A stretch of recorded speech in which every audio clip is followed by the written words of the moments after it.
السلام علیکم ورحمۃ اللہ وبرکاتہ۔ پیاری اسلامی بہنوں، آج ہم سورۃ الاسراء کی آیت نمبر 9 اور 10 ہمیں ایک بہت اہم پیغام دیتی ہے کہ قرآن وہ ہدایت ہے جو ہمیں سب سے سیدھے اور کامیاب راستے پر لے جاتی ہے۔ پیاری بہنوں، یہ پیغام آپ کے دل کو قرآن سے جوڑنے، آخرت کی فکر پیدا کرنے اور عمل کی ترغیب دینے کے لیے ریکارڈ کیا گیا ہے۔ جو بہنیں دل کا سکون چاہتی ہیں، جو اپنی دعاؤں کی قبولیت چاہتی ہیں اور جو آخرت کی کامیابی چاہتی ہیں، ان کے لیے یہ خاص پیغام ہے۔ لازمی سنیں، عمل کریں اور آگے شیئر کریں۔ بسم اللہ الرحمن الرحیم۔ سورۃ الاسراء آیت نمبر 9۔ بے شک یہ قرآن اس راستے کی رہنمائی کرتا ہے جو سب سے سیدھا ہے، اور ایمان والوں کو جو نیک عمل کرتے ہیں خوشخبری دیتا ہے، ان کے لیے بڑا اجر ہے۔ آیت نمبر 10۔ اور جو لوگ آخرت پر ایمان نہیں رکھتے، ان کے لیے ہم نے دردناک عذاب تیار کر رکھا ہے۔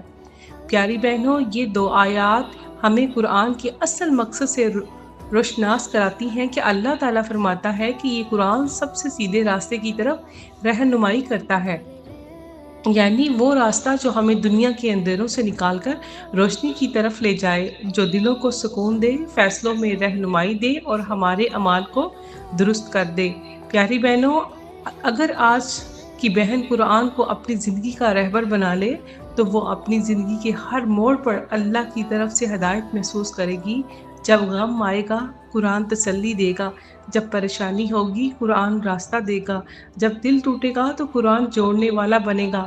پیاری بہنوں، آیت نمبر 9 میں اللہ ہمیں خوشخبری دیتا ہے کہ جو ایمان لائے اور نیک عمل کرے، ان کے لیے بڑا اجر ہے۔ سوچیں، ہماری چھوٹی چھوٹی کوششیں جیسے پڑھتا رہنا، جھوٹ سے بچنا، غیبت سے بچنا، درود پاک پڑھنا، نماز قائم کرنا، اپنے بچوں کو نیکی کے راستے پر گامزن کرنا، یہ سب رب کی نگاہ میں کتنی قیمتی ہیں۔ لیکن آیت نمبر 10 ہمیں خبردار کرتی ہے کہ جو آخرت پر ایمان نہیں رکھتے، ان کے لیے دردناک عذاب ہے۔ یعنی اگر ہم نے دنیا کو ہی سب کچھ سمجھ لیا اور اپنے اصل گھر یعنی آخرت کو بھول گئے تو بہت بڑا نقصان ہوگا۔ پیاری بہنوں، آؤ قرآن سے محبت کریں۔ کیا تم چاہتی ہو کہ تمہارے دل کو سکون ملے؟ کیا تم چاہتی ہو کہ تمہاری دعائیں قبول ہوں؟ کیا تم چاہتی ہو کہ زندگی میں برکت ہو؟ تو بس قرآن کو اپنا ساتھی بنا لو، روز اس سے کچھ نہ کچھ سیکھو، اس پر عمل کرو اور دوسروں کو بھی یہ سکھاؤ، کیونکہ یہی قرآن ہے جو تمہیں اس راستے پر لے جائے گا جو اقوام یعنی سب سے سیدھا راستہ ہے، جو دلوں میں محبت اور نور بھرتا ہے۔ آئیں اپنے بچوں کو قرآن